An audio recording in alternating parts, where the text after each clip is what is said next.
50 to 80% discount సరే, నాణ్యత ఉందా?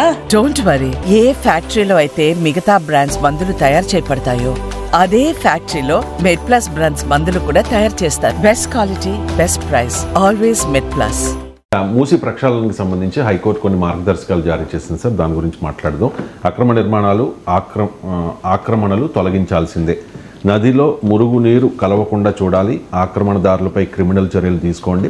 నిర్వాసితుల గుర్తింపునకు సామాజిక ఆర్థిక సర్వే నిర్వహించండి. పేదలకు ప్రత్యామ్నాయం చూపాలి. ఇళ్ల కూల్చివేతలపై హైకోర్టు మార్గదర్శకాలు అని చెప్పి, ఈ మార్గదర్శకాల మీద మీ కామెంట్స్. మనం చాలా కాలంగా చెప్తూ వస్తున్నాం కూడా, మూసి మురికిని తొలగించాలనే దాంట్లో ఎవరికి డిస్ప్యూట్ లేదు.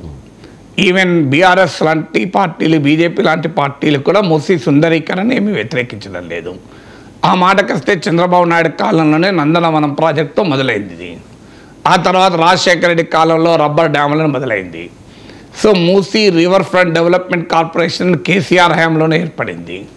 సో అందువల్ల పొలిటికల్గా డిస్ప్యూటు మూసిని ప్రక్షాళన చేయాలనే దాంట్లో పొలిటికల్ డిస్ప్యూట్ లేదు. దాన్ని రాజకీయ పార్టీలు అధికారంలో ఉన్నప్పుడు ఒక రకంగా, ప్రతిపక్షంలో ఉన్నప్పుడు ఇంకో రకంగా రాజకీయ నాయకులు మాట్లాడుతూ ఉంటారు. మీరు ముఖ్యమంత్రి రేవంత్ రెడ్డి ప్రతిపక్షంలో ఉన్నప్పుడు భూములు ఎట్లా తీసుకుంటారు, మా నరక కూపాలుగా వాటిని మారుస్తారా, మా ప్రాణాలు పోయిన ఆ భూములు ఇచ్చే ప్రసక్తే లేదని అన్నాడు. ఇప్పుడు ముఖ్యమంత్రి అయ్యాడు కనుక అభివృద్ధి జరగాలంటే భూసేకరణ జరగాల్సిందే, భూసేకరణ జరగాలి అంటే ఎవరో భూములు కోల్పోవాల్సిందే అని అంటున్నారు కదా. సో రాజకీయ నాయకులు ఎవరైనా అధికారంలో ఉన్నప్పుడు ఒక రకంగా, ప్రతిపక్షంలో ఉన్నప్పుడు ఇంకో రకంగా కాస్త టోన్ మారుస్తున్నారు. బట్ అల్టిమేట్గా Musi river development corporation KCR హయాంలోనే ఏర్పడింది. అందుకే మీకు బీఆర్ఎస్ పదే పదే మేము మూసీ ప్రక్షాళనకు వ్యతిరేకం కాదు, కానీ షరతులు వర్తిస్తాయి. So mutual funds investment subject market risk అని వస్తే చూడండి. సో అందువల్ల స్టాట్యుటరీ వార్నింగ్ ఇచ్చి, హెల్త్ వార్నింగ్ ఇచ్చి మాట్లాడుతున్నారు. సో బీజేపీ అయినా మేము మూసీ ప్రక్షాళనకు వ్యతిరేకం కాదు కానీ అంటున్నారు. ఆ కానీ అని అందరూ చెప్తున్నారు. ఇప్పుడు హైకోర్టు చెప్పింది ఎవరు మూసీ ప్రక్షాళనకు ఎవరు వ్యతిరేకము. కానీ సమస్య ఏంటి అంటే అసలు ఏం చేయబోతున్నారో ఎవరికి తెలియదు. ముందు రేవంత్ ప్రభుత్వం చేయాల్సింది ఏంటంటే ఒక డీటెయిల్ ప్రాజెక్ట్ రిపోర్ట్ పబ్లిక్ డొమైన్లో పెట్టాలి. సమగ్రంగా ఇప్పటి వరకు ఊహగానాలే. సో దీనికి 1,50,000 కోట్లు అవుతుందని, 1,00,000 కోట్లు అవుతుందని, ఇన్ని అవుతాయని అయితే కేవలం ఊహగానాలే. So let there be a detail project report with finance plan. దానికి నిధులు ఎక్కడి నుంచి సేకరిస్తారు, దాని రిటర్న్ ఆన్ ఇన్వెస్ట్మెంట్ ROI ఎంత, ఆ డబ్బులు వడ్డీలు తెస్తారా, బడ్జెట్ నుంచి కేటాయిస్తారా, ఏ ఇన్స్టిట్యూషన్ నుంచి లోన్ రైజ్ చేస్తారు, దీని లాంగ్ టర్మ్ ఎకనామిక్ ఇంపాక్ట్ ఏంటి రాష్ట్ర ఆర్థిక వ్యవస్థ పైన, సో రాష్ట్ర ఆర్థిక వ్యవస్థకి ఏ రకంగా ప్రయోజనం కలుగుతుంది. సో అందువల్ల ఒక డీటెయిల్ ప్రాజెక్ట్ రిపోర్టు, దీని కాజ్ ఆఫ్ యాక్షన్కు ఉన్నది కారణాలు ఏంటి అనేది పబ్లిక్ డొమైన్లో పెట్టాలి. అది పెట్టకుండా మనం ముసుగులో గుద్దులాట. సో ఇది ఏం చేస్తున్నాం ఎవరికి తెలియదు ఏం జరుగుతుందో. రెండవది, ఏదైనా ఎనీ డెవలప్మెంట్ అనేది హ్యూమన్ యాంగిల్ ఆఫ్ డిస్ప్లేస్మెంట్ ఉండాలి. ఇప్పుడు సుప్రీంకోర్టు, హైకోర్టు కూడా అదే చెప్పింది. మీరు తొలగించేటప్పుడు ఆ మానవీయ కోణం ఉండాలి. సో అభివృద్ధి పేరిట త్యాగాలు చేయాలి అంటే, అభివృద్ధి పేరిట త్యాగాలు చేసేవారు ఎందుకు చేయాలి, ఎవరి కోసం చేయాలి, ఈ ప్రశ్న అనివార్యంగా ఉత్పన్నమవుతుంది. అందువల్ల జరుగుతున్న అభివృద్ధిలో నిర్వాసితులకు కూడా స్టేక్ హోల్డర్లుగా ఉండాలి. వాళ్లకు మెరుగైన జీవితం కల్పించాలి. నేను చాలాసార్లు ఈ పాయింట్ చెప్పాను. ఎనీ డిస్ప్లేస్మెంట్, అది ఇక్కడే కాదు, అది లగచర్లైనా, బిలాపూర్ అయినా, మూసి అయినా, అది గతంలో మల్లన్న సాగర్ అయినా, కొండపోచమైనా, ఎక్కడైనా నర్మదా బచావ్ ఆందోళన జరిగినప్పుడైనా నాలాంటి వారు మొదటి నుంచి చెప్పేది ఏంటంటే, హ్యూమన్ డిస్ప్లేస్మెంట్ జరిగే సమయంలో, అంటే వ్యక్తులు ప్రజల్ని నిర్వాసితులను చేస్తున్నప్పుడు మానవీయ కోణం ఉండాలి. Post displacement life should always be better then the pre displacement. అంటే నిర్వాసితులు కాకముందు ఉన్న జీవితం కన్నా మెరుగైన జీవితాన్ని అనుసరించాలి. మెరుగైన జీవితం అంటే కేవలం డబుల్ బెడ్రూమ్ కాదు, వారికి జీవనోపాధి కావచ్చు, పిల్లల చదువు కావచ్చు, వారికి ఇతర రకాల సివిక్ ఫెసిలిటీస్ కావచ్చు. ఇదేమీ అసాధ్యం కాదు. ఎందుకంటే మన 1,50,000 కోట్లతో ఒక ప్రాజెక్ట్ చేపట్టినప్పుడు ఓ 10,000 కోట్లు ఆ ప్రజల అక్కడ ఆ అభివృద్ధి కొరకు, తాము నిర్వాసితులవుతున్న ప్రజల జీవన మార్పు కొరకు పెట్టడం అనేది నేరం కాదు. అందువల్ల ఈ డిస్ప్లేస్మెంట్ ప్రణాళిక కూడా డెవలప్మెంట్ ప్రణాళికతో ఇంటగ్రేట్ కావాలి. సమస్య ఏమవుతుంది, అసలు ఏం జరుగుతుందో తెలియదు, డిపిఆర్ ఏంటో తెలియదు, ఈలోగా వెళ్ళి మార్కింగ్లు చేశారు.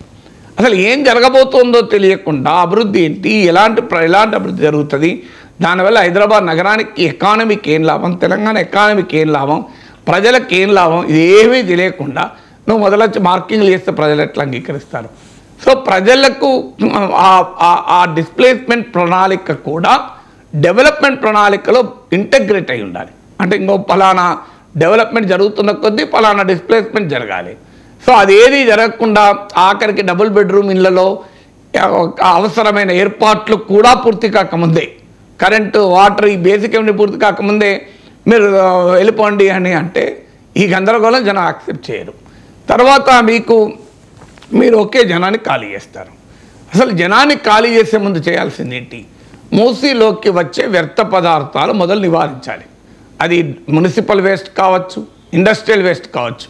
నిన్న కూడా ఇవాళ పేపర్లో చూశాను, నిన్న కూడా ఏదో పరిశ్రమ నుంచి వ్యర్థ పదార్థాలు మూసీలో కలుపుతున్నప్పుడు పట్టుకున్నారని. సో అందువల్ల ఈ ఇండస్ట్రియల్ వేస్టు, మున్సిపల్ వేస్టు మూసీలో కలవకుండా ఎక్కడ ఏర్పాట్లు జరిగాయి? ఇక ఆ ఏర్పాట్లు ఏవి జరగకుండా జనాలు వెళ్ళిపోయి ఏం చేస్తారు? అంటే మూసీ అలాగే ఉంటుందా?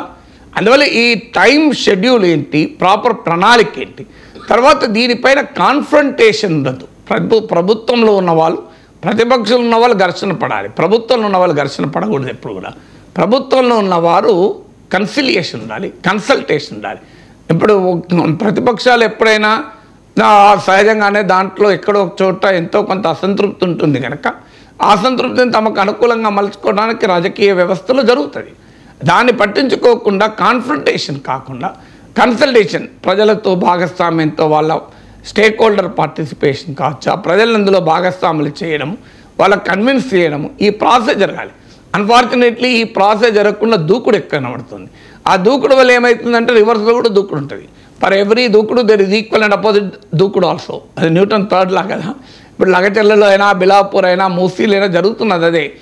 ప్రభుత్వం దూకుడు మీద ఉంది. ఫర్ ఎవ్రీ దూకుడు there is equal and opposite దూకుడు. దానివల్ల ఈ దూకుడు ఆ దూకుడు కలిసి ఈ స్థాయిలో తెలంగాణలో పెద్ద వివాదం ఇది. అది ఎవరికి నష్టం? ప్రభుత్వానికే నష్టం. ప్రభుత్వం ఒక డెవలప్మెంట్ ప్రాసెస్ను కాంట్రవర్షియల్ చేసుకోకూడదు. ఎప్పుడు కూడా డెవలప్మెంట్ ప్రాసెస్ను కన్సిలియేటర్గా చేసి ప్రజలు పార్టిసిపేషన్తో చేస్తే ఈ సమస్య ఉండదు. అందువల్ల ద వే మూసీ మీకు గమనించండి, హైడ్రా పెట్టిన తొలి రోజుల్లో చాలా పాజిటివ్గా వచ్చింది. ఈవెన్ ఎన్కన్వెన్షన్ కూల్చివేత వరకు కూడా, దాని తర్వాత కూడా ప్రజలు ఆహ్వానించారు. ఈ పెద్దవాళ్ళు ఏంటి, అప్పుడు ముఖ్యమంత్రి స్టేట్మెంట్ కూడా చూడు, గండిపేటలో కూడా తాము వ్యర్థాలు తీసుకుపోయి కలుపుతున్నారు ఈ బడాబాబులని. మరి అంత పాజిటివ్ సానుకూలత వచ్చిన ప్రాజెక్టు పైన ఎందుకు తర్వాత ఈ వివాదాలు రావడం? దానికి కారణం డీల్ చేసిన వ్యవహారమే.